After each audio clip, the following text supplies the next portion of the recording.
muchísimas gracias por su asistencia. Vamos a dar inicio. Este es un webinar que hemos titulado Maíz y Cambio Climático, los retos y oportunidades para la agricultura de temporal. Nuestro ponente es el doctor Waldo Ojeda Bustamante. Él es ingeniero agrónomo, especialista en irrigación por la Universidad Autónoma Chapingo. Es maestro en Ciencias en Computación Aplicada por el Colegio de Posgraduados. Es doctor en Ciencias del Suelo y Agua por la Universidad de Arizona, Estados Unidos. Ha publicado más de 50 artículos en revistas arbitradas y más de 100 ponencias en congresos nacionales e internacionales. Es autor y coautor de 7 libros técnicos relacionados con el riego, cambio climático, agrometeorología y sensores remotos. El doctor Waldo ha sido profesor de la Universidad de Arizona, ha sido también profesor en la Universidad Chapingo, en el Colegio de Posgraduados, en la UNAM, IMTA, en la Universidad de Guerrero. Fue gerente de unidades de riego de la Comisión Nacional del Agua y subcoordinador de Ingeniería de Riego en el Instituto Mexicano de Tecnología del Agua, mejor conocido como IMTA. Actualmente funge como presidente del Colegio Mexicano de Ingenieros en Irrigación, COMEI. Sin más preámbulo, dejo el audio al doctor e iniciamos con nuestro webinar. Adelante. Hola, ¿qué tal? Muy buenos días, todas mañanas a todos ustedes. Bueno, el tema que he estado trabajando y que me pidieron pudiera impartir a través de esta plataforma virtual es maíz y cambio climático, retos y oportunidades para la agricultura de temporal. Este es un tema que he trabajado en los últimos años y que me gustaría compartir con ustedes algunas experiencias, resultados, puntos de vista sobre esto. Por una parte vamos a ver antecedentes, procesos biofísicos, o sea, cuáles son los procesos que impactan de la planta, cómo se van impactados por cambios en los patrones ambientales. Cambio climático, yo creo que es bueno definir bien qué es cambio climático muy rápidamente. No es una plática qué es o qué no es cambio climático, hay varias ya en la red internet, donde pueden revisar qué es repercusión un poco más a detalle, ¿no? Vamos a ser muy rápido, cómo van a responder los cultivos, los retos de la agricultura en sí, tanto de temporal como de riego. La diferencia finalmente es muchas veces agua, ¿no? En esta parte, y las oportunidades de agricultura, tanto de riego como temporal. Voy a hacer más énfasis en la agricultura temporal, que es la que va a ser más impactada, ¿no? Con todo esto. Aquí, bueno, antecedentes, la agricultura en general es de alta sensibilidad a la variedad climática. Vemos que sobre todo la lluvia, la falta de lluvia en los periodos sensibles, pues trae repercusiones que impactan rendimientos. De hecho, esa variedad espacial y temporal ha hecho que se construyan invernaderos, que se construyan presas, que se hagan canales, que se permitan una gran cantidad de infraestructura para poder mantener las plantas en zona de confort. Por otra parte, no voy a meter el origen a qué se debe, pero hay evidencia que el cambio climático, cada vez más señales que existen. Vamos a asumir como axioma que el cambio climático existe. Y sobre todo que para México se proyecta, la mayoría de los modelos proyectan un incremento en la temperatura, claro, también el dióxido de carbono, y en la mayor parte una disminución en la precipitación, con una variabilidad en precipitación. Yo creo que es la variable más incierta en algunas, pero en la general va a disminuir la precipitación. Y dado que esa sensibilidad de agricultura temporal a la variedad climática, es necesario, ¿no?, conocer esos retos que tenemos como agrónomos, como productores, como técnicos, y también qué oportunidades, ¿no? Entonces, en esta plática, inicio con esto. Mira, esta es la evolución del rendimiento de maíz en los Estados Unidos desde 1870. De hecho, yo creo que el país que tiene mayor cantidad de información es Estados Unidos, y sobre todo en el rendimiento, ¿no? Estamos hablando cerca, menos de 2 toneladas por muchos años, estuvo hasta 1930, sobre todo para los genetistas, y hablan de que son cultivares de polinización libre. Ya a partir del 30 empezaron a trabajar los híbridos dobles, empezó a incrementarse. Esa pendiente es el incremento de kilos por año. O sea, cuando tenemos aquí sería prácticamente, prácticamente una línea horizontal, no hay un incremento. Esa variabilidad que ven ahí, pues prácticamente sería de la lluvia, de cuestiones más locales. Pero a medida que se liberan los híbridos dobles, empezó a subir casi el rendimiento 48 kilos por año. Después que salieron los híbridos simples, hubo dos grandes cambios. Esta parte de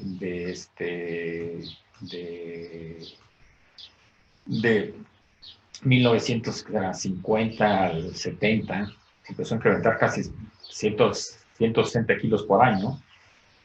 Y ya más a partir de los nueva generación de híbridos simples y sobre todo ese incremento, pues ya no, poco a poco se va achatando la curva, ¿no? Ahorita que está de moda, ¿no? Aplanar la curva.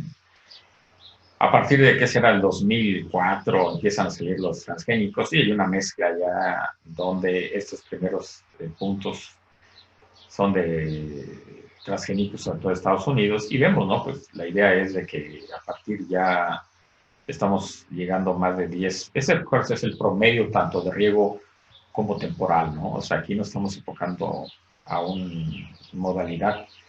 Pero aquí la idea, sobre todo, lo que uno esperaría en esta incertidumbre, bueno, pues la tendencia es muy bonita, ¿no? El problema es, estamos llegando a los límites ya del genotipo de las variedades y sobre todo qué tanto va a impactar esa presión que tenemos la parte ambiental, ¿no? Entonces, aquí, bueno, vemos también, esta es una también del CIMIC. La dejé tal y como está. El CIMIC, ¿qué dice, no? Que ese sería el incremento casi lineal, sin una regresión lineal de maíz y trigo. Y ya a partir, dice, bueno, ¿qué vislumbra, no? Esa línea verde continua, dicen que eso es la demanda, ¿no? O sea, para poder suministrar las demandas que se requieren en todos, no solo en la parte de población, en la parte, sobre todo también para consumo pecuario, pues se requiere esta línea, ¿no? Esa es la línea proyectada, ¿sí? De la tendencia actual, o sea, todavía sobre la tendencia actual, pues necesitamos producir más, pero también hay una línea roja, ¿no? Que pudiera ser un impacto negativo en la producción, sobre todo por estrés térmico, ¿no? Y está hablando de una emisión intermedia de dióxido de carbono.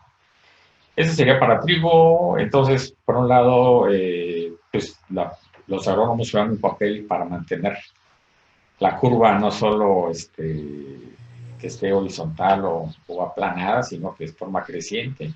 Y sobre todo también la mejora, ¿no? En mejores semillas, ¿no?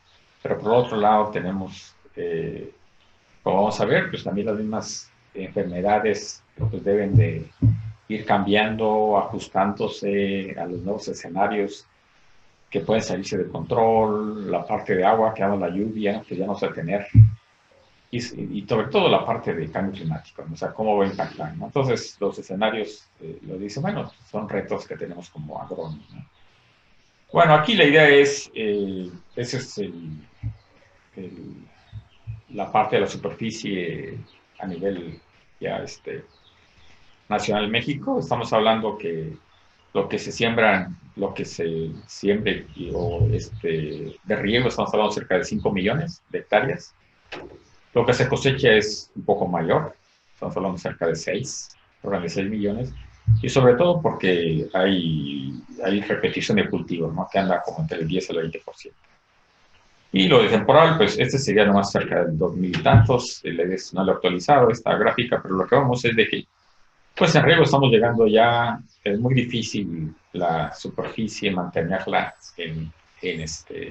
incrementarla, esa superficie bajo riego, y prácticamente la de temporal lo que tenemos mucho más oportunidades, ¿no? Entonces, ya en riego estamos llegando a la mayor superficie y, sin embargo, como país estamos apostando a la parte de agricultura de riego, donde más recursos se invierten, donde mayor presión de los agricultores organizados pues, en la parte de riego, ¿no? Vemos también que finalmente en riego es de otoño-invierno, la mayor superficie se siembra en otoño-invierno, o sea, aquí estamos hablando, en este temporal, sobre todo se concentra en el temporal, que es la primavera-verano. Bueno, aquí en cierta forma lo que les hablaba es la producción nacional, pues ha ido incrementándose a pesar de que tenemos ya producciones por arriba de los 20 millones. Pues también las importaciones siguen creciendo, sobre todo por el consumo pecuario también, ¿no? El maíz blanco habla de que ya somos autosuficientes, pero el maíz amarillo, sobre todo para los pecuarios, que no. Y aquí, bueno, la idea es la superficie de maíz ya sembrada se ve, esa es la parte de temporal, cómo la riego ha ido incrementando y prácticamente la producción que tenemos de riego y temporal pues es muy parecida, a pesar de que en riego pues estamos sembrando pues, cerca de la tercera parte de la superficie. O sea, producimos más en riego, 3-1, lo cual es lógico. Sin embargo, pues le seguimos apostando más a la parte de riego porque es la que nos ha mantenido todo esto, ¿no?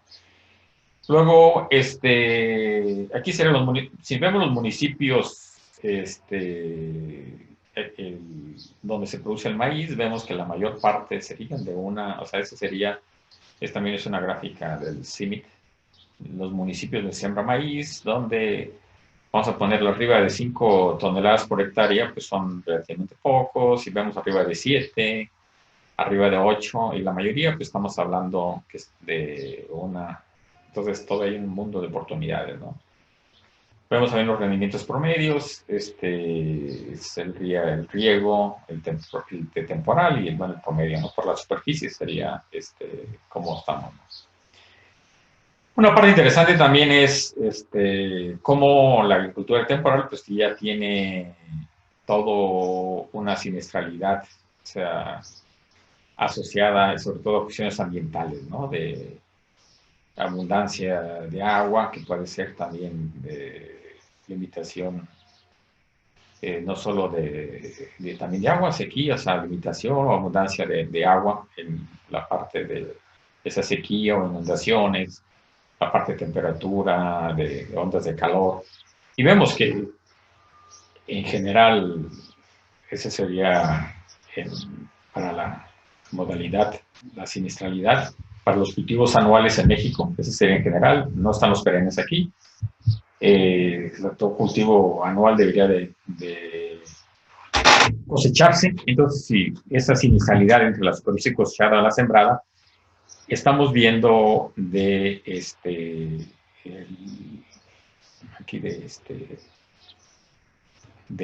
una siniestralidad entre el 10 al 20%, ¿sí? Del 10 al 20, se diga el 10%, o sea que estamos hablando entre el 10 o 20% de la superficie sembrada, es la superficie que realmente se cosecha. Y una parte interesante aquí, voy a apagar mi cámara. Aquí lo importante es la siniestralidad, como la parte de agricultura de riego, pues poco a poco ha ido o había estado bajando, hasta últimamente es el 2011, ¿sí? Cuando una helada en Sinaloa, entonces estamos llegando a que llegó casi el 15%, ¿no? Entonces uno esperaría que, a pesar de que hay cierta tendencia hacia la baja, pues en los últimos años han mostrado que tanto en la agricultura como temporal, pues hay un incremento en ese riesgo, ¿no? Aquí la idea es importante también, es que si analizamos los datos de cualquier estación lluviosa de una zona de temporal, pues vemos, este sería el inicio, es el día juliano, ¿sí? De cuándo empezó la lluvia y cuándo termina. Son análisis que hay toda una metodología para definir. Y vemos pues que se fijan aquí de cientos, prácticamente se aventó todo medio año, ¿no? Lloviendo, ¿no? Pero hay otros, por ejemplo, que vemos, por ejemplo, ¿no? O sea, estás hablando de 220 a 380 días, ¿no? Que es donde empezó la primera lluvia de la última, ¿no? Y bueno, y si vemos, ese sería el periodo de lluvias, este sería ya la cantidad. O sea, no solo es la temporada de lluvia, pero también es la cantidad de agua que llovió. Y bueno, y todavía otro más es qué tanto esa lluvia fue capaz de acoplarse a las necesidades de la planta. Entonces vemos que para esta misma, aquí por ejemplo en estos dos que fueron periodos cortos de lluvia, pues también la precipitación muy acumulada. Entonces estamos hablando de una precipitación de 200 milímetros, y lo más seguro, pues aquí el maíz pues, necesita ser una variedad muy de ciclo corto, no hay. Tenemos muchos problemas para tener, tenemos que tener arriba de 400 milímetros para que valga la pena tener producciones interesantes. Entonces, todo eso es analizando la información pluviométrica, podemos darnos cuenta, ¿no?, de qué tanta lluvia está cayendo y qué tanto, vamos a que esa zona es interesante o desde el punto de vista potencialmente para agricultura temporal. Vean aquí más para referencia el frijol, ¿no? El frijol, su óptima son 22 grados, al subir a 32, ¿sí?, que es la máxima para estar trabajando, entre comillas, para estar produciendo, para estar activo el frijol. Y si vemos el rendimiento a 22 grados, que está en su zona de confort, pues tenemos cerca de 3 toneladas. Y lo importante de aquí es, por ejemplo, ya si lo tenemos a 32, prácticamente no tenemos rendimiento. Si lo subiéramos a 28, estaríamos en 1.4 toneladas. Entonces habla de que es muy probable que las zonas zacatecas, frijoleras de temporal, con la medida que se vaya subiendo, sobre todo temperaturas arriba de 30 grados, vamos a tener problemas muy fuertes en la parte de producción de frijol, ¿no? Otros cultivos, si se fijan aquí, como la soya, pues es muy tolerante, por ejemplo, la alfalfa, el sorgo. Bueno, el sorgo estamos hablando del 41, pero ven la temperatura, o sea, por ejemplo, aquí el cacahuate, ¿no? O sea, todas estas temperaturas máximas, todavía arriba de 40 es cuando deja de producir, o sea, o la soya, ¿no? 39. ¿Qué otra cosa, no? Bueno, otra cosa es la lluvia, ¿no? Esta es la curva límite de los cultivos. Vamos a ver aquí la parte que sería el maíz. O sea, esta es la curva del maíz desde el punto de vista de agua. Si todo el agua se lo pusiéramos en las zonas de raíces y si la pusiéramos cuando la planta lo requeriría, pues requiere la parte de 250 milímetros. O sea, el mínimo necesita 250 milímetros poniendo la lluvia en la zona de raíces. Ese sería un ciclo, sobre todo, de análisis a nivel mundial, lo vamos a hacer posteriormente.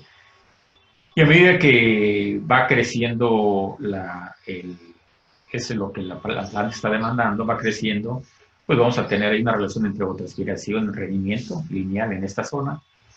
Entonces aquí la idea es, si hablamos de 400 milímetros, 500 milímetros, bueno, yo voy a recordar que no todo queda en zonas raíces, sobre todo se va acoplando a las necesidades. Pero esta curva es interesante, o sea, ¿por qué? Porque vamos a ver más adelante cómo esta lluvia puede impactar desde el punto de vista de producción agrícola. Bueno, aquí tenemos ahora un poco de conceptos muy básicos de cambio climático. Uno de ellos, para recordar, su clase de agrometeorología, la prepa, y los que estuvieron en suelos, irrigación, llevan agrometeorología. Bueno, ahí vuelven a repetir la clase de varios de los términos. Pero bueno, cuando hablamos de cambio climático, pues, tenemos que saber qué es el clima, ¿no? Para saber cuándo va a haber un cambio climático. Y para eso los elementos del clima son estos. Son 7 elementos: presión, temperatura, viento, insolación, orden solar, humedad, nubosidad y precipitación. Teóricamente, el cambio climático es cualquier variable que cambie, pues hay cambio climático. Pero bueno, hay, por ejemplo, presión atmosférica, o sea, que cambien del tiempo. Vamos a hacer una definición. Entonces, y sobre todo a largo tiempo. Entonces, si tenemos un patrón de valores de la temperatura ambiental de los últimos 100 años y alcanzamos a ver los 50, se encuentra, o 30 años, de los últimos 60 años, 30 años contra otro periodo de 30 años y vemos ciertos cambios. Así, esa es de hecho, todo el proceso que hacen para detectar cambio climático, de analizar las señales, sobre todo de temperatura, de precipitación, y en menor grado, pues, viento, insolación, pero mayor parte es temperatura. Entonces, aquí nuevamente hay que saber qué es el clima, los elementos del clima, y para poder posteriormente ya definir qué es cambio climático. Y bueno, y aquí, en esta parte que es cambio climático, me gusta más de abajo, dice, es una alteración del estado medio del clima, debido a cambios en media y variabilidad de los elementos del clima que persisten por un periodo largo de tiempo. Pues lo que estaba diciendo, clima finalmente tiene que ver con la parte estadística. Tenemos que tener definido cuál sería un patrón tanto de media como de variabilidad, y si cambia la media o cambia la variabilidad en mayoría de los eh, parámetros, ¿no?, de variabilidad, pues estamos viendo un cambio climático. Vemos, por una parte, la diferencia entre variabilidad y cambio climático. En forma natural, siempre se va a presentar la variabilidad climática. Aquí la idea es que esa variabilidad climática se va a ir abriendo, se va a ir cerrando. Entonces, si cambiara solo la media, que esa es la media, aquí tenemos variabilidad climática muy parecida a esta. Aquí la variabilidad climática no ha cambiado, pero la media sí, o sea, la dispersión. O sea, entonces tenemos aquí variabilidad climática y cambio climático. Esa es una forma muy parecida, o nomás para darle. El cambio climático, ¿qué va a pasar? Hay una composición que va a cambiar, sobre todo en la atmósfera, y sobre todo en dióxido de carbono. Vemos las variables temperatura, lluvia, al haber menos vapor o más vapor, pues va a cambiar también la radiación solar que llegue, insolación que llegue sobre la Tierra, o la humedad, y otros cambios, ¿no?, que ponen. Aumento del nivel del mar, el incremento de frecuencia de eventos, y bueno, otros que ustedes ya han visto en la literatura. Pero vean, de la izquierda me gustó mucho, de Baker y Allen en el 93, donde uno dice, bueno, pues para el dióxido de carbono las plantas requieren, de hecho muchos invernaderos inyectan el dióxido de carbono como fertilizante, como una fertilización carbónica, y todo el mundo, cuando empezó a ver que había incremento de dióxido de carbono, se pusieron contentos, sobre todo los agrónomos, ¿no?, de que pues, tenía un dióxido de carbono, que es uno de los insumos que requiere la planta durante la fotosíntesis, pues va a haber mayor producción. Y empezaron a hacer experimentos controlados donde inyectaban 330 partes por millón, estamos hablando de cerca de 400 y hasta 600, o sea, duplicaron 660. Entonces vean cuando la temperatura está en su zona de confort, pues sí, a mayor contenido de dióxido de carbono, pues hay mayor producción en el rendimiento. Pero a medida que ya que se va bajando en temperaturas ya más altas, pues ya ese efecto se ve, ya no es tan claro, ¿no? ¿Sí?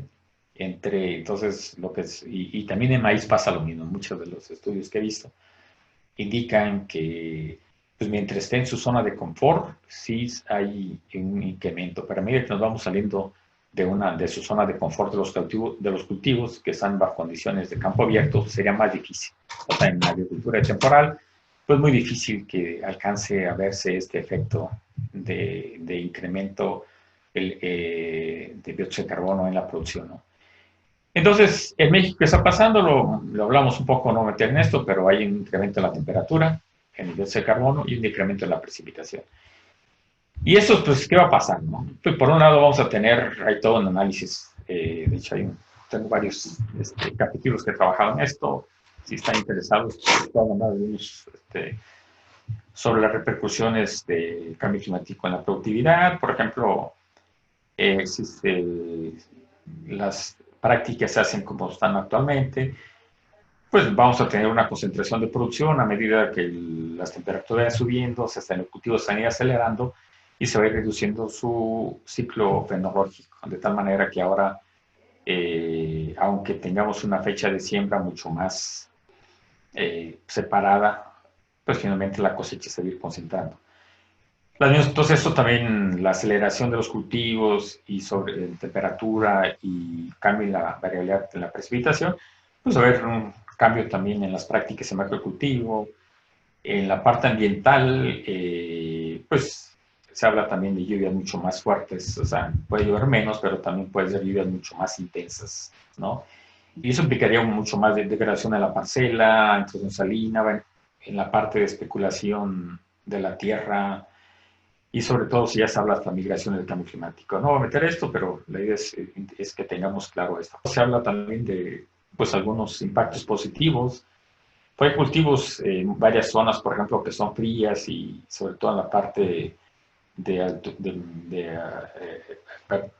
de alturas medias, altas, en las sierras sobre todo, pues ahí habrá posibilidades de nuevos cultivos, menor incidencia de heladas, el periodo pues, de libre heladas va a ser incrementando, se va a acelerar la maduración y yo creo que a medida que tenemos ciclos más cortos puede ser una ventaja, podemos tener varios ciclos, sobre todo cómo hacer que las variedades también al disminuir su ciclo pues también sean productivas, ¿no? O sea, y que también tolerantes, todo un reto, ¿no? Para los mejoradores de semillas, en el sentido de tener mayor, o sea, mejores semillas, ¿no? Tolerantes a las sequías, ¿no? Y eso pues me permite tener mucho mayor producción y sobre todo repetición de cultivos, ¿no? Y también hay ciertos impactos negativos, algunas plagas que pueden aparecer así como cultivos, otras y enfermedades pueden desaparecer o se vuelven más severas, puede haber menos diversidad de cultivos, bueno, todo esto es interesante ver cómo hay tanto cosas positivas, no todo es malo, y es la parte de los retos como agrónomos que tenemos que estar conscientes. Nos parece una idea, ¿no? Es un estudio del IPCC del 2014, donde habla que para la parte agrícola, muy pocos hablan de que el rendimiento va a subir. La mayoría habla que va a disminuir hasta el 10%. Y si lo vemos aquí por de esos estudios o reportes o investigaciones que se han presentado, pues se han trabajado en la parte tropical, en la planta templada, modelos estadísticos, con o sin dióxido de carbono, en trigo, soya y en maíz. Entonces, en maíz, se fijan, esta es si cero es el rendimiento que no habría cambios en rendimiento, pues la mayoría habla que tendríamos 2% de rendimiento de rendimiento por década, ¿no? Entonces ya en 100 años estamos hablando de un 20%. ¿Cuál sería la respuesta a los cultivos? Ya ha habido también un calentamiento, pero vean, duró 10.000 años, ¿sí? Entre 10.000 hace 20.000 años, donde la temperatura subió 4 grados. Pero vean, tomó 10.000 años, ¿no? De subir 4 grados, ¿no? En esos 10.000 años, en esa estabilización, eso en la zona de confort, pues generó que la agricultura prácticamente surgiera hace 10.000 años y se mantuviera la temperatura promedio a nivel mundial en más o menos 1 grado. Ese sería cuando empezaron a haber ya registros, ¿no? Este sería ya estimada con núcleos de hielo de alguna forma o la parte también de dendrocronología, como qué pasó hacia atrás. Bueno, empezaron a tener ya registros de andar buscando, tenemos casi 1.000 años deteniendo ahí. Entonces también ha variado, algunas zonas también frías, una zona caliente, y ¿no? En los últimos años pues ya ha habido un incremento constante y saliendo de ese rango de más o menos, ¿no? Aquí la respuesta es en qué zona vamos a movernos, ¿no? De cómo vamos a responder, pero estamos hablando hasta 4 grados, o sea, con lo que la área geológica tomó en el pasado 10.000 años, pues aquí lo podemos tomar en 100 años, o sea, de 10.000 a 100.000, ¿no? O sea, son escalas geométricas. Vemos el temporal en México, es parte interesante, es para el PB, para maíz, si quisiéramos clasificar el maíz del punto de vista de cuánto llueve, pues en la zona roja, pues necesitamos riego, no hay vuelta de hoja, ¿no? En la parte amarilla, pues una zona donde puede haber un temporal, pero si se le ayuda con riego, pues sería excelente, ¿no? La parte amarilla. Y en la parte verde, la siguiente, verde claro, es una zona donde pues ya el riego ya no es necesario, ¿sí? Pero bueno, arriba ya del verde fuerte, pues son zonas, estos dos verdes fuertes y el siguiente, pues son las zonas de un muy buen temporal. Ya hay zonas con arriba de 650 milímetros en el temporal. Y ahí, bueno, es otro problema que puede generar condiciones de inundación y hay problemas también para el cultivo bajo condiciones de saturación. ¿Ok? Entonces, el mismo temporal de maíz lo podemos clasificar en esas grandes zonas de Masicati, del 2019, analizó cómo eso sería en bushel por acre. Lo vamos a convertir a toneladas por hectárea, pero aquí lo importante es de que a pesar de que hay una tendencia en incremento, pues hay una variabilidad, ¿no? Y analizó eso todo para Estados Unidos, cómo enfermedades, heladas, sequías, inundaciones o eventos severos climáticos, pues le ha puesto también presión y evitar que esta línea fuera creciente, ¿no? Ha habido esa variabilidad también en la producción de maíz en Estados Unidos debido al clima, ¿no? El rendimiento de la producción de maíz pues es muy sensible, ¿no? A esa variabilidad ambiental. Es una tesis ahí en irrigación que hicimos con una colega hace unos 5 o 10 años. Hay un modelo que se llama Aquacrop, yo creo que es de los mejores para analizar el comportamiento, sobre todo del rendimiento relacionado con la aplicación del agua, ¿no? Entonces estuvimos como 30 años, de 35 años, jugando con diferentes fechas de siembra y vemos aquí la presión acumulada, ¿no? O sea, qué es lo que llovió y es lo que el rendimiento que generalmente cada bolita son un año con una fecha de siembra, ¿no? Entonces aquí lo que podemos ver es de cómo la lluvia y una variabilidad que tiene que ver cada año es muy particular, pero hay una curva o una recta límite, ¿no? O sea, a medida que nos vayamos acercando en esta curva, pues donde estamos optimizando sobre todo el agua, ¿no? Entonces, si tenemos un lugar que llueve mucho, pero pues nomás llueve con pocas lluvias, vamos a tener muy poco rendimiento, ¿no? El problema es, eh, podemos tener mucha lluvia, pero que sea consistente y que esté acoplada a las necesidades del cultivo. Entonces, lo ideal es estar en esta zona. Entonces, hacemos un análisis de un buen temporal en una zona, podemos ver qué tan lejos. Entonces, aquí habla que digamos que son 200 milímetros mínimo para que podamos ya tener rendimientos interesantes, ¿no? Abajo de 200 prácticamente tenemos un riesgo de pérdida total, ¿no? Bueno, hay otra parte interesante que se llama concepto de 10 grados de crecimiento, que de hecho también es interesante conocerlo, y es no llevar el desarrollo fenológico en términos de días después de siembra, sino las plantas tienen un reloj biológico y es más bien al calor acumulado. ¿Cuánto calor? Así como en lugar de horas frío, pues hora calor. De hecho, no tiene relación de horas calor. Entonces, si la temperatura es esta, hay muchos métodos para calcular. La parte azul sería cuánto calor acumuló ese día. Entonces, hay muchos métodos, no me quiero meter, pero bueno, la idea es que los 10 grados es darle seguimiento a la planta desde que emerge, desde siempre emerge, hasta que llega a su madurez fisiológica en el caso del maíz, ¿no? La parte de polinización también es afectada por tanto temperaturas altas como temperaturas bajas, ¿no?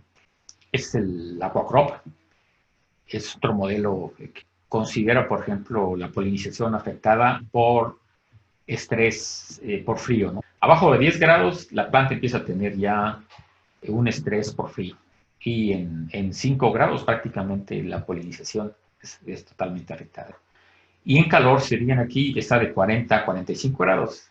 Temperatura de 40 grados empieza a haber problemas de polinización en maíz. Entonces tenemos problemas en polinización en maíz, tanto en frío como en calor. Otra cuestión aquí también es que la duración, ese sería en maíz en otoño-invierno, pues no se vea tanto como días después de siembra, ¿no? Sino sobre 10 grados acumulados. Bueno, hay una versión de unidades de calor que se llama Core Units, o sea, unidades de calor específicas para maíz, Y uno en base a eso, uno puede ir revisando a medida que se va a ir acumulando esas 10 grados, puede uno saber qué fase fenológica está. Nosotros hemos trabajado mucho en la parte de Sinaloa. Un artículo se publicó en Agrociencias hace tiempo. Entonces, la planta requiere 45 centímetros en promedio para un ciclo intermedio, o sea, una variedad de ciclo intermedio. Son 190 días, 1640 10 grados. Entonces, este va a depender mucho de la fecha de siembra, pero esa sería como una caracterización fenológica de los cultivos o en sí de las variedades basadas en la acumulación de 10 grados. Y todo esto nos puede servir para pronóstico de fenología, cómo se va a comportar un cultivo, una vez que lo estudiamos, lo caracterizamos. Esa sería la fecha de siembra. Si sembráramos ahí en Sinaloa el maíz de ciclo intermedio de 1640, pues duraría 80 días, ¿no? Ahí por la parte muy caliente, ¿no? 19 de julio, que no lo siembran, sobre todo porque no hay lluvia o no hay agua, ¿no? A medida que empiezan esa es la fecha de siembra, empiezan a sembrar, no sé, en octubre, septiembre, octubre. Esa sería madurez fisiológica, madurez, no a cosecha. 180 días, entonces empieza a bajar. Entonces analizamos cómo se comportaría bajo condiciones actuales. Y para el 2020, 2050, 2080. O sea, si se siguiera usando la misma variedad de maíz de ciclo intermedio, pues veríamos que ahora pues, estamos hablando casi de 30 días, de un mes en la duración del ciclo fenológico. Es bueno, tiene algo bueno, pero también tiene malo, en el sentido que para que la planta produzca, pues debe interceptar la radiación solar, ¿no? Y entre más largo sea su ciclo y esté en su zona de confort, pues mayor productivo. De hecho, el OI pues, es mucho más productivo que el PV, ¿sí? Por todo esto, ¿no? Y aquí, bueno, entra un poco a otro concepto que le llaman adaptación. Es la adaptación del maíz, ¿no? Esa es la curva actual. Es la fecha de siembra, el rendimiento. O sea, si yo lo siembro en mediados de noviembre, ¿sí? ¿Qué es esta? Ese es un periodo de 300 a 300, que será como de octubre, de 20 de octubre al 20 de diciembre, pues es cuando tenemos mayor rendimientos. Pero ya si empiezo a sembrarlo en septiembre, actualmente ya se reduce. En el estudio que hicimos en los 50, pues ya esa curva que estaba aquí, pues ya se va a mover, ¿no? Entonces, ese periodo que teníamos de 3 meses, pues ahora ya sería un mes. El simple hecho de jugar con los periodos de siembra, pues me permite también poder asegurar que los rendimientos, o sea, que nuestro impacto en mi cultivo de maíz no sea tan fuerte como tenemos aquí en esta parte. Es una adaptación, o sea, jugar con las fechas de siembra para las variedades actuales y que tenga el menor impacto en la producción. Esa sería una de las acciones que siempre se recomiendan a mediano plazo. En 10 grados también la parte de concepto de unidades de calor acumulado, pues también lo ocupan para la parte de las plagas, ¿no?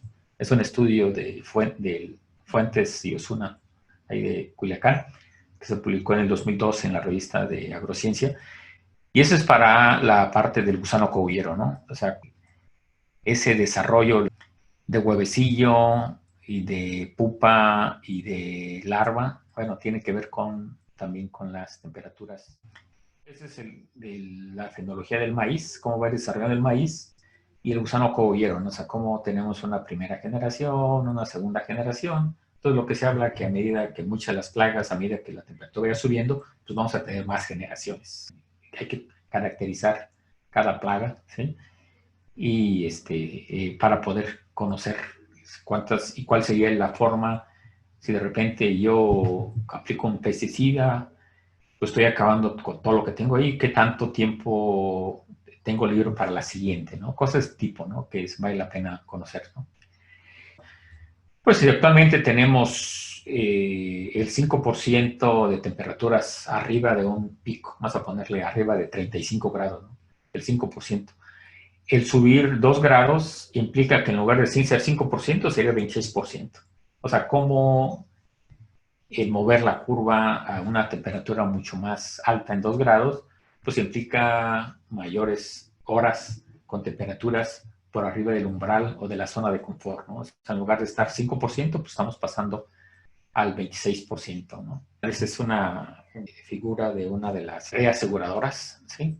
Donde habla que generalmente tenemos la probabilidad de que esa sería la curva de probabilidad de rendimientos históricos actuales, y a medida que vamos pasando el cambio climático vamos a tener mejores semillas, mejores recursos, pero pues también el cambio climático va a meter mayor riesgo, ¿no? O sea, podemos tener, esa sería la curva que espera en el futuro, se ve mayor rendimiento, pero también podemos tener años con muy buen rendimiento, pero la mayoría estaría, a pesar de que tenemos mejores ciencia, mejores cultivos, pues vamos a tener una mayor variabilidad en los rendimientos debido sobre todo a la parte de variabilidad climática. ¿Y cuáles son los retos para la agricultura sobre temporal, no? Aquí es importante, es una también de Rostrom, es la lluvia, analizando varios sistemas, sobre todo tropicales, y dice, bueno, finalmente lo que la planta usa andaba entre el 15 y el 30%, la evaporación de 30 a 50 y el escurrimiento de 25 a 30. O sea, finalmente en una parcela, se fijan aquí, de un 30 al 50%, pues agua que finalmente se escurre o se sale de zona raíz. O sea, ¿cómo jugar? Pues lo que tenemos que hacer es cómo evitar escurrimiento o el drenaje. Y bueno, en escurrimiento, en agricultura temporal, pues sí, en drenaje sobre percolación ya es más difícil, pero también, bueno, esa sería la parte que tiene que ver también con cosecha de lluvia y como en acciones de adaptación. Y aquí, bueno, si tenemos la humedad del suelo, el ciclo fenológico, pues es importante también todos los que llevaron también agrometeorología o riego, calefacción de riego, pues la idea es, si esta es la humedad que uno quisiera tener en el suelo, ¿sí? A medida que vamos en una profundidad de las raíces, y esa es la que tenemos, pues hay una zona que uno esperaría jugar, ¿no? Entonces, ¿qué tan lejos estoy de esa zona? Pues hay un nivel crítico. Y bueno, la zona de temporal, pues también se puede analizar, ¿no? ¿Qué tanto me estoy alejando de mi zona de confort, de mi zona de confort? Del punto de vista humedad, y entre mayor tiempo me estoy de fuera, pues genero condiciones de estrés, y esto finalmente se va a ver reducción de mi rendimiento. Aquí pues tenemos que tener claro que esa variabilidad climática o el cambio en las variables, en particular de la temperatura, va a impactar la evapotranspiración y un riesgo de suministrar o de acoplar lo que la planta requiere con con la parte de lluvia, ¿no? ¿Sí? Esta parece interesante, y que también otro de los retos, cada vez hay habrá cambio climático, pero hay otros fenómenos también que se presentan, es la parte del ENSO, ¿no? Conocido como la niña o el niño, ¿no? Bueno, pues también esos fenómenos pueden intensificarse con el cambio climático. Pero bueno, aquí Tiscariño presentó una parte interesante, bajo condiciones, vamos a ponerle normales del clima. Ese es en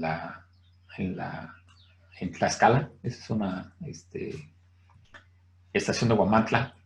Bien, por ejemplo, con un año neutro, ¿no? O sea, año neutro, la lluvia, y aquí tenemos en la famosa canícula baja, pero vean, ¿no? Bajo la niña, pues es mucho más fuerte, ¿no? O sea, el problema de la niña es, tenemos problemas fuertes de esa sequía intraestival que puede impactar el rendimiento, pero bajo condiciones del niño, pues la idea es que se adelantan las lluvias, y la idea es, si cada vez, yo creo que la parte de pronóstico estacional, jugar, si nos pudieran decir cómo se está comportando las lluvias, podríamos acoplar mejor la variedad, la fecha de siembra, a las lluvias que uno esperaría, ¿no? Y es una parte interesante. Y aquí, bueno, jugaron con diferentes experimentos en Huamantla, con diferentes fechas de exploración, y es una parte interesante que se tiene que trabajar, ¿no? sobre todo a medida que tengamos ya mejores pronósticos estacionales de cómo viene la lluvia, ¿no? En los retos del cambio climático, vemos cómo van a afectar los sistemas de producción agrícola, esos sistemas, finalmente la producción y finalmente el medio de vida y sobre todo la parte alimentaria nutricional. Al cambiar los patrones de siembra, pues los patrones de cosecha, la calidad y la cantidad, ¿no? Y aquí, bueno, ¿cuáles son los retos, no? O sea, por un lado, tanto productores, pero también para los que se dedican ya a la academia, ¿no? O sea, uno de los problemas es que siempre tenemos en México es los datos históricos, ¿no? O sea, hay muchas fuentes y no hay una fuente única, ¿no? Donde podamos consultarlo, ¿no? La parte de evaluar los riesgos, cómo validar y aplicar acciones de adaptación, hablamos algunas. Vamos a ver la parte también de incremental de seguros, ¿no? Por la parte de, yo creo que los econométricos son muy contentos, ¿sí? ¿Cuáles son las oportunidades? Bueno, aquí importante e interesante, ¿no? O sea, hablamos cambio climático, un poco de adaptación, pero bueno, luchar o no luchar, jugar o adaptarse o convivir con el cambio climático, pues también genera ciertas acciones respecto a mitigación, adaptación, ¿sí? Impactos. O sea, esos impactos, si no hacemos nada, tanto en adaptación como mitigación, pues van a ser cada vez más caros, ¿no? Mitigación significa dejar de emitir gas de efecto invernadero o capturarlo, ¿no? O sea, ya no emito o me mantengo igual de mis emisiones, pero bueno, ya me capturo en cierta forma, ¿no? Y de hecho la agricultura, incrementar el contenido de materia orgánica es una acción tiene que ver con mitigación. Entonces aquí la idea es cómo jugar a nivel de país, región, y sobre todo recursos que hay tanto para fondos de mitigación, porque eso es pues, mucho más rápido verlo, ¿no? O sea, cómo está aquí la adaptación. También hay todas las políticas mundiales, en México de repente suben o bajan, pero aquí lo importante de todo eso es ser consciente de que pues, no todo es ponerle a una sola canasta, sino es todo, tanto de mitigación como adaptación. Hay todo un estudios que se tiene que trabajar para primero estudiar los impactos, para ver cuáles son la parte vulnerables, las zonas más vulnerables, en vez de eso ver cuál es la adaptación que ya los agricultores, acuérdense que hay una adaptación autónoma, muchos agricultores en Sinaloa están sembrando variedades de ciclo más largo, ¿no? De 180 a 200, están pasando 200 días, ¿no? Ya plantas de duración, ¿no? 200 días. Y bueno, y ya sobre todo empezar a trabajar en esa adaptación como estado planificada o acciones de mitigación. Esa gráfica me gusta en cierta forma porque me dice un poco la parte de adaptación. Supongamos que yo tengo una variedad que finalmente es tolerable a una lluvia, ¿no? O sea, una acumulación de la lluvia de, vamos a ponerle 400 milímetros, ¿no? Pero de repente va a llover 350, entonces iba a haber épocas donde va a haber.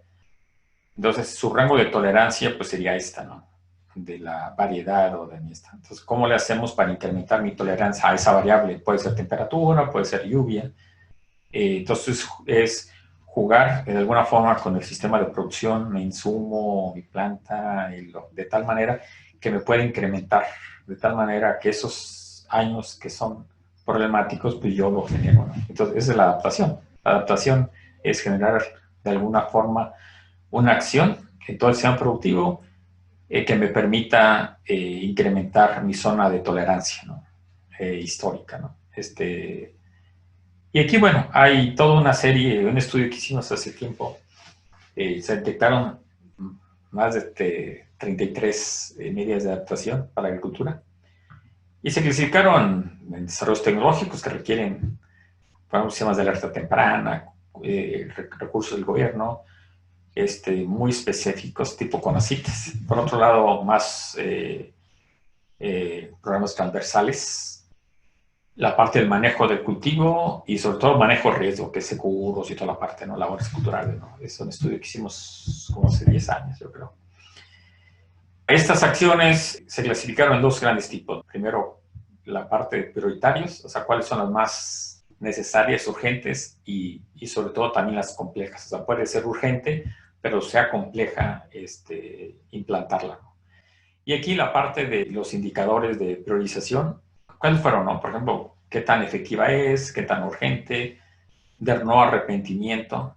O sea, si de repente, por ejemplo, los pozos de bombeo que tienen un subsidio de energía eléctrica se lo quitamos, o el subsidio para que supuestamente no extraigan agua, bueno, a veces nos podemos arrepentir después o no, o un co-beneficio puede ser una acción de adaptación, pero también hay otro beneficio que esté promoviendo el gobierno, es un co-beneficio que no tiene adicional al cambio climático. Y también en la mitigación, también se analizaron la parte de complejidad, porque puede haber una complejidad técnica, social o institucional. O sea, que se requiere unas instituciones robustas, también ciertas habilidades sociales, o sea, o relaciones sociales para poder, y otros la parte técnica, ¿no? Pueden ser, son difíciles de implantar. Entonces, todo esto se generó una serie, aquí un ejemplo, ¿no? de acciones que se estuvieron trabajando, de las, no lo estoy poniendo todos, pues hay todo lo buscan ahí en fue por el INE o el INEC con el PNUD, el Programa Nacional de Desarrollo de las Naciones Unidas, México, que es un proyecto que hicimos hace como 10 años, ahí pueden ver a detalle todo esto. Y bueno, ya en cierta forma para terminar, el cambio climático, que como agrónomos hay retos, hay oportunidades que espero que ustedes los mismos lo hayan visto, sobre todo para cuestiones de sustentabilidad alimentaria o sostenibilidad. Aquí, pues la idea es la misma agricultura, pues no va a desaparecer, sino tiene que adaptarse y esos son los retos que tenemos. Esa sería la parte que tenía preparada para ustedes y yo creo que empezaríamos con la parte de preguntas, no sé si... Muy bien, doctor. Sí, muchas gracias. Hay algunas preguntas, algunos comentarios. Voy a ir leyendo una por una y ya si me haces favor de ir contestando igual. Y también por ahí vamos a abrir el micrófono quien lo requiera para profundizar o para aclarar un poco más, ¿no? José López Gaitán pregunta, ¿y cuál ha sido la variabilidad del clima en los últimos 20 años? Ok, bueno, lo que se ha visto, digo, hay una infinidad de estudios, ¿no? Por ejemplo, lo que hablan es de que, por ejemplo, a nivel de ciclones, pues los ciclones de intensidad más severas se han incrementado, hay, en cuanto a temperaturas, sí hay un incremento en temperaturas, o sea, ya tenemos unos inviernos más calientes y eso está muy documentado, por ejemplo, en Sinaloa y Sonora, por ejemplo, con el trigo, donde ya ves que el trigo de invierno requiere temperaturas bajas, ¿no? Para generar hijuelos y entonces sí ha habido constantemente en los últimos años unas temperaturas más bajas que han impactado en el rendimiento del trigo, ¿no? En Sinaloa, por ejemplo, esa variabilidad, cada vez las temperaturas, sí ha habido años más calientes en los últimos, yo creo, 10 años. De hecho, en la tesis estamos trabajando en eso, donde podemos ver que el ciclo, pues, de los cultivos que uno esperaría se han disminuido en, vamos, una semana o 2 semanas. O sea, tanto en lluvia, en temperatura, en eventos extremos, sí ha habido muchas señales y cada vez es un mundo de reportes que indican a nivel mundial que ha habido impactos, ¿no? En esa parte. Ya hasta hay proyectos de milpa intercalada de árboles, presas y demás. ¿Cuáles otros métodos serían ideales realizar ante la variable precipitación en caso de un decreciente en milímetros directamente? Ok, bueno, ahí habla o sea, potencialmente México habla de 32 millones de hectáreas, de las cuales veintitantas, ¿no? Ni 25 creo se han sembrado, ¿no? Anualmente, pero en ese rango, o sea, frontera agrícola que también anda en ese rango, pero bueno. Hablamos también de que sí, el cambio climático significa menos lluvia y también puede ser, se habla de mayor precipitaciones más torrenciales, ¿no? Entonces, el manejo de especies, de especies y de obras de conservación del suelo y agua, pues necesariamente es algo que debería de estar, continuarse y sobre todo más intensificando, ¿no? El concepto este de milpa intercalada con árbol frutal es una excelente método, una acción de hecho de adaptación, no solo al cambio climático, sino ya a la parte de respuesta, ¿no? De variabilidad climática, tener productos diversificados. Si de repente hay diferentes necesidades de los cultivos, pues podemos tener producciones y no dependemos de los problemas que tenemos un monocultivo, ¿no? Entonces, métodos, yo creo que es un mundo de información, de métodos. Hay uno, por ejemplo, sobre todo también de cosecha de lluvia, ¿no? O sea, que de hecho se ha generado poco, lo he visto en otros países, sobre todo Egipto. La idea es cómo jugamos con zonas que me permitan escurrir la lluvia y zonas donde concentre la lluvia, ¿no? O sea, si generamos como zonas impermeables y movemos hacia zonas permeables de la misma parcela, ¿no? Esas serían cuestiones de cosecha de lluvia, que sí, de hecho, en zonas áridas se ha trabajado y todavía como que no le hemos encontrado la mejor forma de hacerlo más práctico. Pero ese es yo creo que ese es un tema para trabajar mucho más abierto en otra presentación o otro ponente. Muy bien. Ajá. Carlos López Rojas tiene dos preguntas. La primera, ¿cuál es el patrón de lluvia de este año 2020? Mira, bueno, no he estado...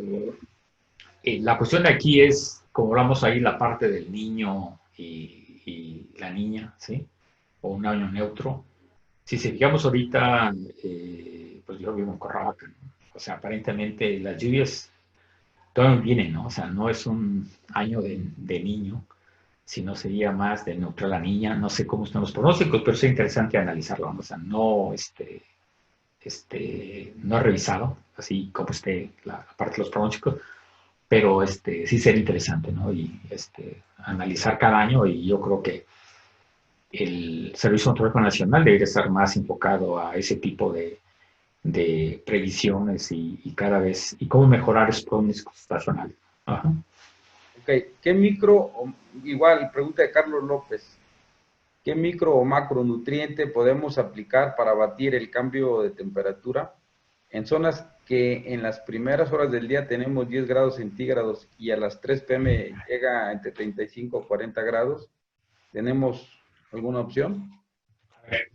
Bueno, yo no soy experto en la parte de fertilizantes, pero bueno, la parte del sentido común, por ejemplo, la parte de nitrogenados, a altas temperaturas, si tenemos problemas de que el fertilizante nitrogenado, por ejemplo, tiende a generar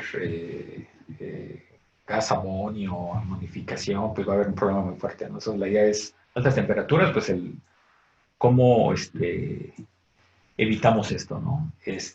A bajas temperaturas, bueno, por otro lado también hay, bueno, sobre todo en papa, he visto algunos cultivos de maíz, no los he usado, en el sentido de agregar algunos, no son mejoradores, de poder, que la planta pueda tolerar mejor, ¿no? Bajas o altas temperaturas.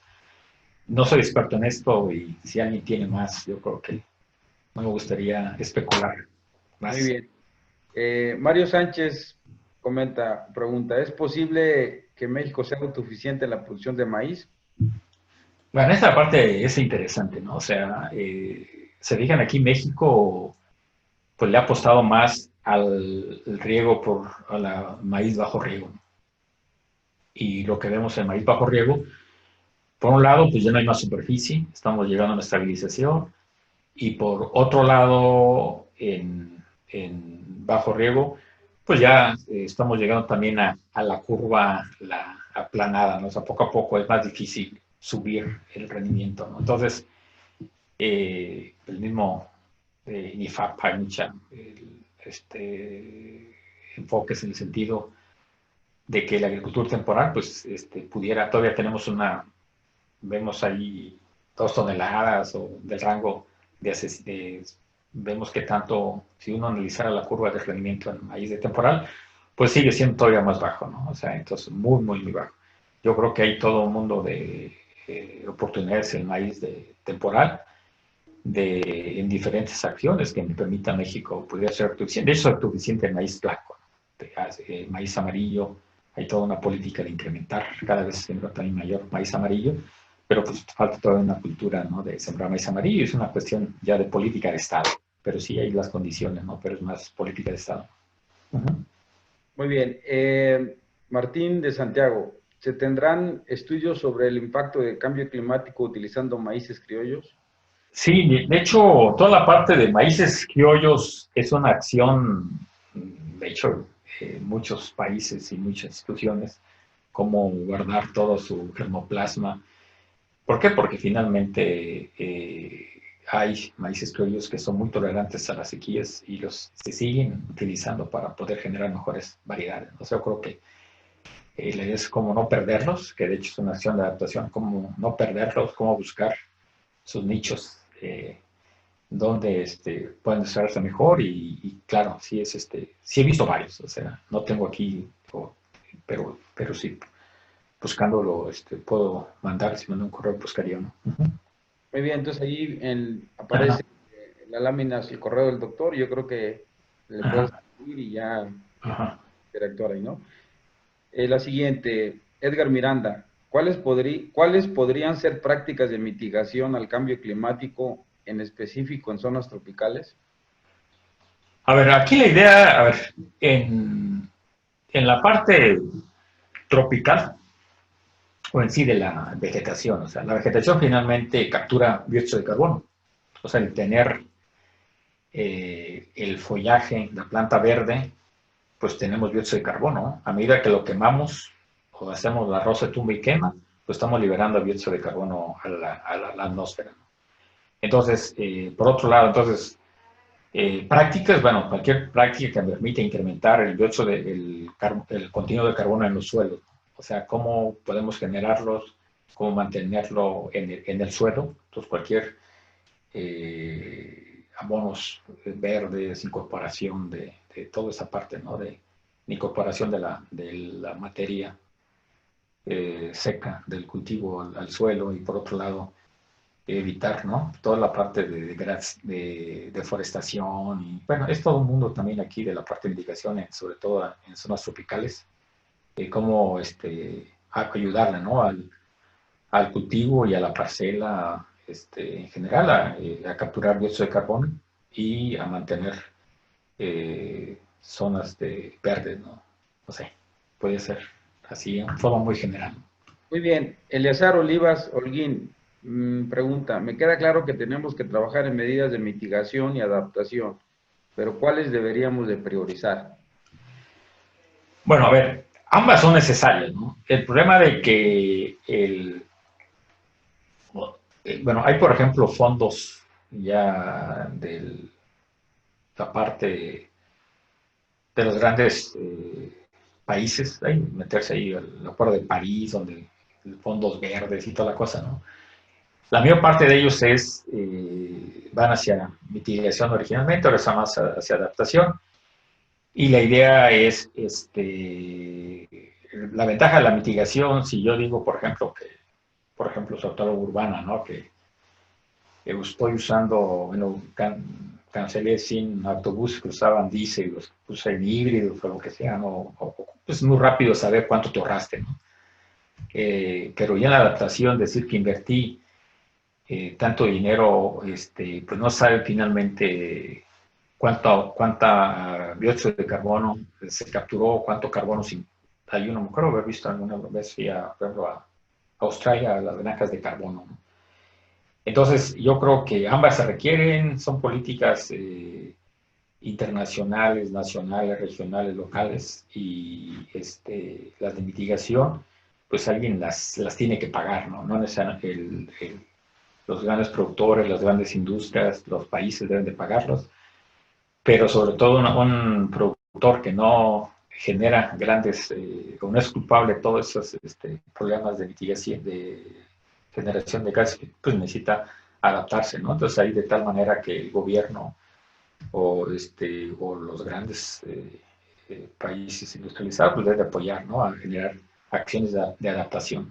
O Bien. sea, que ambas cosas requieren, cada quien tiene su tiempo, su focalización. Ok, otra pregunta.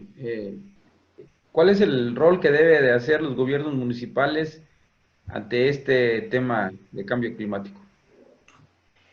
Ok, pues yo creo que la parte municipal, yo creo, es la parte más débil, ¿no? De toda esta cadena, ¿no? O sea, realmente la mayoría de los municipios se concentran en políticas de dar fertilizantes, ¿no? Entregar agroquímicos, ¿no?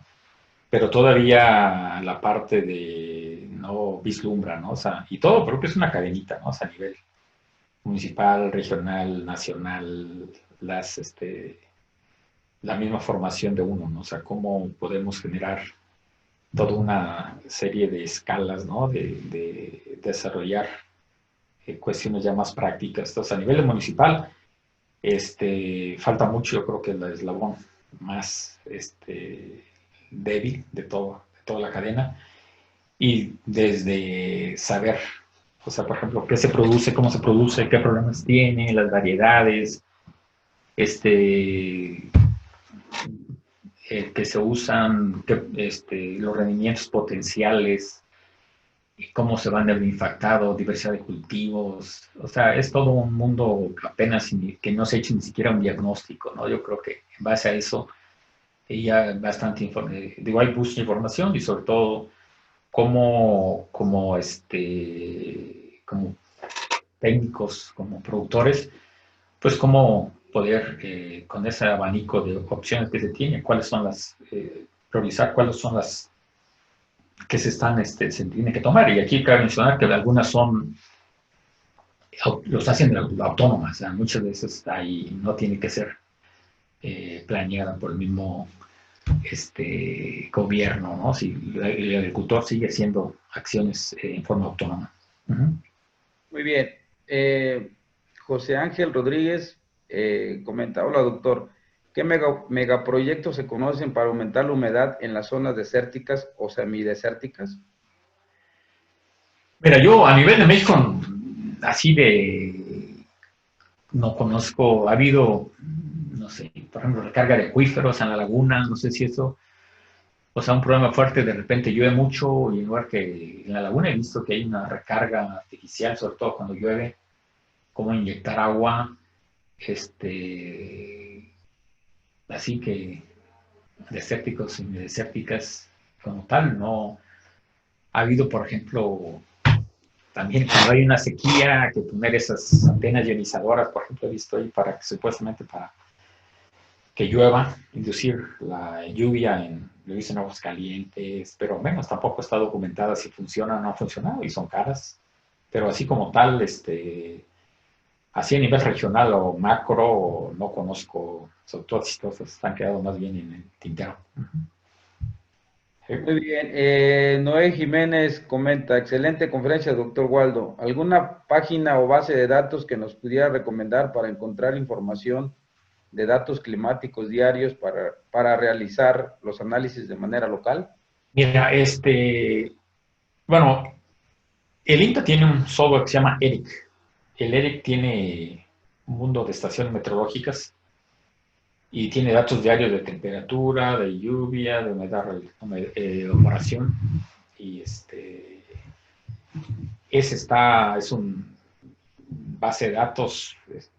La otra, el CISES ahí de Ensenada, Baja California. En su portal también te metes, también tiene datos a nivel. Y lo que hicieron ellos es, el Servicio Meteorológico Nacional genera una base de datos diarias, debe ser como 2000 estaciones, pero no están tan fáciles, no son públicas, entonces ellos tuvieron acceso y lo pusieron en una plataforma. el INIFAP también tiene, una serie de estaciones, una red agroclimatológica, que desgraciadamente ya cada vez son menos estaciones que ponen, pero ahí también se pone agroclima, en el INIFAP también tiene. Eso serían como las tres que veo yo. La Conagua, en el Servicio Meteorológico Nacional también tiene, sobre todo analizar las normales meteorológicas y de repente tiene algunas secciones automatizadas que también puede uno bajar datos de ahí. Esas serían como las cuatro fuentes que existen. Muy bien. Otro colega, viene solamente su correo, comenta, ¿cómo mitigar efectos de cambio climático al producir maíces nativos en zonas de secano, áridas o semiáridas? Bueno, a ver, aquí nada más digo, no sé si aparte de mitigar, es reducir las emisiones o capturar el dióxido de carbono. ¿Sí?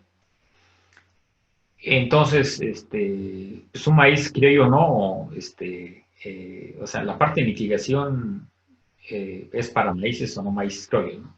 Más bien la adaptación, o sea, ¿sí? Un maíz criollo, o sea, un nativo, o sea, tiene mucho más posibilidades de producir bajo un ambiente mucho más variable, más belicoso, ¿no? Por ahí como algún libro que tendría ese tiempo. Entonces sí, o sea, los maíces son una buena alternativa que prácticamente ya estaba ya casi olvidados y nuevamente están resurgiendo, ¿no? O sea, como una alternativa y no dejarse a las grandes empresas productoras de maíz, pues que jueguen con todo el germoplasma que tenemos. Pero sí, o sea, los maíces nativos es una fuente importante de germoplasma para poder actuar ante el cambio climático con acciones de adaptación y de mejoras, ¿no? En sistemas de producción. Muy bien. Jorge Adalberto Hernández, ¿cuál es el mecanismo o acciones para apoyar a los pequeños agricultores de temporal que padecen de medidas de tecnificación en sus campos agrícolas para el uso eficiente del agua? Ok. En la parte de temporal, yo creo que, bueno, lo menciono un poco ahí en la presentación, es interesante, porque de hecho lo que pues, me especializo más en el agua, ¿no? Por un lado, con la información de lluvia y de temperatura histórica, primero, pues, y con modelos cada vez más certeros como el Aquacrop, no tan empíricos o estadísticos, uno puede jugar y revisar cuál sería la mejor fecha de siembra, ¿no? La probabilidad de rendimiento, la posible eh, pues ingresos, ¿no? O sea, en su utilidad, sus ingresos, finalmente bajo diferentes condiciones. Yo creo que sería una primer parte, ¿no?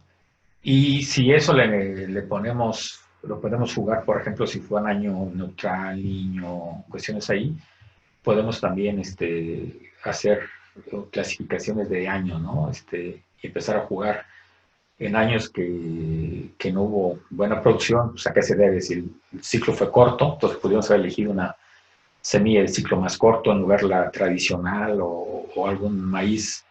O sea, es mejor tener poco con un maíz criollo que no tener nada con una maíz mejorada, ¿no? Entonces por un lado es jugar con la fecha de siembra para asegurar buenas condiciones, ¿no? Por otro lado, vimos también que una buena problema fuerte de maíz de temporal, uno es el agua que se vaya de la zona de raíz. Entonces, pues hay diferentes acciones, cómo evitar el escurrimiento, ¿no? Hacer una serie de pozos, pequeños diques en los surcos, poner toda la parte de la avance de conservación, de evitar la evaporación del suelo, cómo jugar, ¿no? Que la humedad pues no se vaya, ¿no? La otra es como concentrar, ¿no? También lo que habla un poco de cosecha de lluvia, ¿no? O sea, en zona de temporal, zonas que sean impermeables y mandarlo a zonas donde está el cultivo, de tal manera, claro, con ciertas reglas o manejo del suelo para no generar erosión. Y bueno, hay todo un mundo de de luz suficiente al agua, sí, que sí, sí hay acciones, ¿no? De cómo jugar, ¿no? Y la otra, bueno, también el, variedades, cada vez yo he visto mejores variedades que ya son mucho más, un poco más tolerantes al estrés hídrico y sobre todo ahora también al estrés térmico, ¿no? Que se viene mucha información, sobre todo de generar este tipo, ¿no? ¿Ok? Muy Y bueno. bien. Ok, doctor. Se les comenta que en breve se subirá en la página, en el canal de YouTube, el video de esta charla. Hay algunos comentarios que piden la presentación. Ahí podrán consultarla ustedes posteriormente. Alberto Pérez comenta, gracias por la conferencia. Doctor, ¿existen más estudios similares a los que hizo referencia sobre Tiscareño en otras áreas y de algún otro especialista?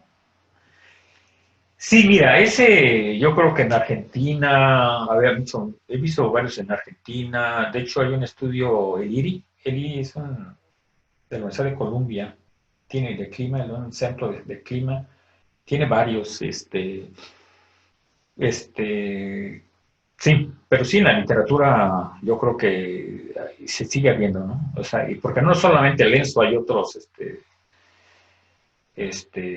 hay una también del Atlántico, hay diferentes, vamos a ponerle con fenómenos, ¿no? Que se presentan a nivel mundial y que afectan, impactan. Pero bueno, la parte del ENSO pega mucho a México, ¿no? Pero sí, sí hay, así buscándole. Bueno, al final está mi correo. Si quieren, mándenme un correo los que tengan por ahí alguno. Y yo tengo, después de varios años, he compilado algunos artículos interesantes y con gusto, si los encuentro, se los envío. Muy bien. Ajá. Eden Cruz Galindo, buen día, doctor. Gracias por la información. Agradezco también a los creadores. En Guerrero, en años recientes, hubo pérdida de cultivo por la sequía. ¿Podrá mejorarse lo de aseguradoras para el cultivo de maíz en extensiones pequeñas? A ver, en la parte de aseguradora, ya ves que hay dos tipos, ¿no? De seguros, ¿no? Uno, bueno, el tradicional, ¿no? De chivo brincado, chivo pagano, ¿no? Y el otro, el de indicadores, ¿no? O sea, tanto la antiguo Agroacemex, pues tenía todo un seguro catastrófico que operaba también la SADER. Ya no sé cómo quedó el famoso cadena y el programa, donde pues todos los estados se aseguraban, ¿no? Sobre todo en el maíz de temporal, o pues sobre todo maíz de temporal, ¿no? De tal manera que se hubiera siniestro y para eso había como unos disparadores, ¿no? De condiciones de lluvia, se pagaban a los productores, ese es una parte interesante, sobre todo para si llega, por ejemplo, que se retrasaban las lluvias, pues para que pudieran rápidamente los productores volver a resembrar y recuperar el ciclo, ¿no? O sea, si de repente siembran y no llovió, pues hay un siniestro, ¿no? Si pasan en las primeras etapas, pues la idea es que se puede uno, ¿no? El problema es cuando pasa después, ¿sí?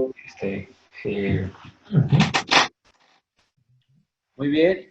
ajá, ajá. Bien, la siguiente, Eder Osorio comenta nada más que, entiendo por los comentarios anteriores, que ellos manejan completamente producido en su región. Tomás Brito comenta, ¿cuál es la idea de cultivar variedades de maíz de mayor ciclo en Sinaloa si esto contraviene a un mayor riesgo de ataque de plagas, enfermedades y otros factores ambientales? A ver, Ante aquí no lo entendí. Ante el CB del ciclo corto, ¿qué permitirían mayor número de cosechas? a ver, no. En Sinaloa, la mayor parte es de riego. El ciclo más productivo es el otoño-invierno. Siembran desde septiembre hasta enero, febrero maíz. Al ir incrementando las temperaturas, el ciclo se ha estado reduciendo. Y al reducir el ciclo, o sea, la misma variedad sembrada en OI y sembrada en PB va a ser 6, 7 toneladas, ¿no? 6. Y en OI, pues fácil arriba de 9, ¿no? O sea, la misma semilla, 9, 10. Entonces, pues, y aparte no hay mucha agua, ¿no? Entonces, hoy realmente las temperaturas son la zona de confort es muy agradable, a excepción para que puede pasar una helada en maíz, sobre todo por ahí por febrero, heladas tardías, ¿no? Entonces, como acción de adaptación es a ciclo más largo para poder recuperar un ciclo largo que me permita asegurar rendimientos. O sea, a medida que tenemos mayor la longitud del ciclo más largo de siembra a madurez fisiológica, pues tenemos mayor rendimiento porque tenemos mayor intercepción de radiación solar, ¿no? Ahora, la cuestión lo que dice el PV, que son otras condiciones, que tenemos mucho mayores, que hay lluvias, que tenemos que puede llegar a altas temperaturas, altas humedades relativas y que puede proliferar plagas y enfermedades, es otro problema que sí. O sea, el problema de aquí es si en PV tenemos una variedad que me produce 150 días y con el cambio climático en PV va a bajar a 140, a 130, que también en mucho más calor, pues tenemos que buscar variedades, un ciclo más largo para poder recuperar aún en PV, ¿no? Para recuperar la duración del ciclo que ya es convencional. Ese es el comentario. Muy bien, voy a abrir el micrófono al colega Alfredo Uribe, tiene un comentario en el tema de mitigación a corto plazo. Ajá. Adelante, colega, por favor, con eso cerramos el tema. Tengo problemas. ¿Sí me escuchan? Sí, adelante, adelante. Sí, yo creo que lo interesante de la plática del doctor es el diagnóstico de los problemas del clima y la pregunta que decían algunos compañeros, el cómo torearlos o cómo mitigarlos. El doctor Valdespino, en la promoción de la agricultura agroecológica o el manejo integrado de cultivos sin inducción, hay algunos tratamientos para el agobio térmico, ya sea altas temperaturas o bajas temperaturas, y pues los conceptos que la planta hace su lucha a través de mecanismos de resistencia adquirida o también la parte de la resistencia inducida. Entonces en esto últimamente hay bastante preocupación ante el cambio climático y ante esa preocupación, pues más que preocupación, ocupación, pues hay algunos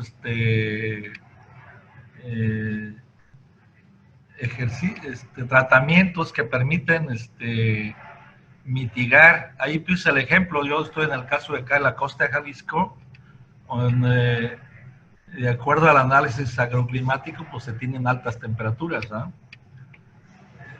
Y un ejemplo, pues, toda una fórmula que lleva esos ingredientes. En el caso de bajas temperaturas es otra fórmula. En el caso de agobio hídrico por sequía, otra fórmula. Entonces, hay que hacer investigación participativa en campo. Ahí acertadamente el doctor está el problema del cambio del clima. Ahora, la parte de los agrónomos en campo, los investigadores, es buscar cómo manejar el cultivo diferente ante estos escenarios climáticos, ¿eh? Esto, no sé, se me hice bolas o me entendieron. Muy bien. Sí, está bien. Sí, creo que el comentario fue oportuno, sobre todo que existen, ¿no?, varios compuestos que me permiten trabajar, ¿no?, en la parte con diferentes compuestos, ¿no?, para trabajar en cuestiones, ayudar a la planta, ¿no?, para responder mejor o tolerar altas o bajas temperaturas, ¿no? Gracias, colega. Muy bien, pues muchísimas gracias, doctor, la participación tuya en el webinar. Muy importante. Voy a abrirle el audio al colega César Jacobo. Él es el presidente de la NECH. Adelante, colega, te dejo la palabra. Buenos días a todos nuestros colegas egresados de Chapingo. Gracias por participar en este webinar, también a todos los amigos que nos acompañan, interesados en este tema que pues de manera muy adecuada nos ha expuesto el doctor Waldo Ojeda Bustamante. A nombre de Itagro y de la Asociación Nacional de Egresados Chapingo, queremos agradecerle por su participación en este webinar que se tituló Maíz y Cambio Climático, los retos y oportunidades para la agricultura de temporal. Como siempre, no es la primera vez que tenemos esta oportunidad de agradecerle, ya que el doctor Waldo nos ha apoyado en diferentes ocasiones de manera solidaria y altruista. Esperamos sinceramente que estos conocimientos que el doctor Waldo nos compartió el día de hoy les sean de utilidad y los invitamos a que sigan participando en los siguientes webinars que se están llevando a cabo en este momento de contingencia, pero que continuemos realizando cuando hayamos podido superar la misma. Les enviamos un saludo de la Asociación Nacional de Egresados Chapingo y muchas gracias. Así es, muchísimas gracias. Doctor Waldo, ¿algún comentario final? Bueno, pues solamente agradecer tanto a la NECH, de hecho, como comentaba, hemos participado como egresado de Chapingo en las diversas actividades de la NECH. Yo tengo mi camisa que me la regalaron Pueblos de Puebla, la tengo bien puesta, y pues gracias a todos los colegas y también amigos, ¿no?, de Chapingo, ¿no? O sea que yo creo que en estos momentos pues todos debemos cooperar para formarnos, para desarrollar capacidades en temas que de repente se olvidan, vuelven a resurgir, pero ahí están latentes y en cualquier momento pues son oportunidades que tenemos que responder con conocimientos, y muchos tenemos conocimientos. El problema es que hay que saber por dónde va la tecnología, las ciencias y cómo buscarlo, rascarle, ¿no? Y muchas gracias, Jacobo, muchas gracias a Itagro por las invitaciones, y a sus órdenes ahí la presentación se va a subir en mi correo, lo acabo de poner mi correo, cualquier cosa que ojalá lo que pueda ayudarlos, si lo tengo justo lo compartimos. Muy buenos días y hasta la próxima. Gracias. Gracias, colegas, gracias, amigos, por su participación. Recuerden, estamos en el pico de esta pandemia, hay que buscar lo menos posible no salir de casa, o si salimos, hay que cuidarse mucho para seguir avantes todos. Gracias y terminamos nuestra sesión. Hasta la próxima. Gracias, hasta luego. Buen día a todos.